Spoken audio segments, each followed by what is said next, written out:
امریکی اخبار کے مطابق امریکہ نے مشرق وسطی میں اپنے اڈے ایرانی میزائلوں کی رینج سے دور منتقل کرنے پر غور شروع کر دیا۔ امریکی جریدے وال اسٹریٹ جرنل کے مطابق ایرانی حملوں سے خلیجی ممالک میں امریکی اڈوں کو ناقابل تلافی نقصان پہنچا۔ بحرین میں امریکی فوج کے 5th فلیٹ کو شدید نقصان پہنچا۔ رپورٹ میں کہا گیا ہے کہ ایرانی میزائل حملوں سے 5th فلیٹ ہیڈ کوارٹرز، مواصلاتی نظام، گودام اور دیگر عمارتیں تباہ ہوئیں۔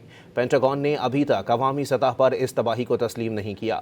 رپورٹ کے مطابق صرف بحرین میں امریکی 5th فلیٹ کی تعمیر نو پر $40 کروڑ لاگت آئے گی۔ خطے میں دیگر امریکی اڈوں کو پہنچنے والے نقصان کا تخمینہ $2 ارب سے زائد ہے۔ امریکی اخبار کے مطابق امریکہ نے مشرق وسطی میں اپنے اڈے ایرانی میزائلوں کی رینج سے دور منتقل کرنے پر غور شروع کر دیا۔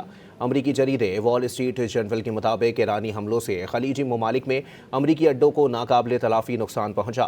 بحرین میں امریکی فوج کے 5th فلیٹ کو شدید نقصان پہنچا۔